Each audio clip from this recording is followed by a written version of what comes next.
Les nations du Conseil de coopération du Golfe ont convoqué les chefs régionaux pour des sommets d'urgence après les attaques contre des pétroliers le mois dernier. Maintenant que les attaques ont été répétées, ils appellent la communauté internationale à intervenir. Déjà, les États-Unis et le Royaume-Uni ont accru leur présence navale dans le Golfe. La tension, une fois encore, y devient plus forte. La région entame une forme de mesure décisive contre les menaces iraniennes. Il y a un mois, quand les pétroliers Fujairah ont été attaqués, la réaction mondiale a quelque peu été passive. Maintenant, cela pourrait avoir mené à la deuxième attaque. Le déplacement des unités navales américaines et britanniques est un message clair qu'ils aborderont de manière ferme toute menace à la sécurité de navigation dans la région.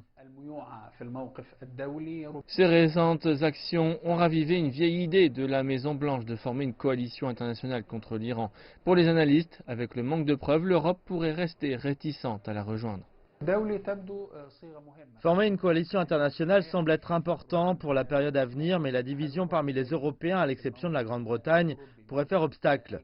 L'Europe était contente avec l'accord sur le nucléaire, malgré qu'il a permis à l'Iran de maximiser ses gains. Je pense que la réticence internationale pourrait changer une fois qu'il y aura la preuve de l'implication de l'Iran dans les attaques.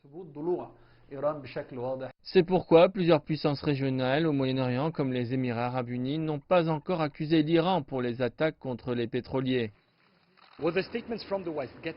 Avec les déclarations de l'Occident devenant plus fermes et les appels des pays du Golfe pour une intervention internationale, il semble que les pays du CCG ne permettront à personne d'altérer la sécurité dans la région.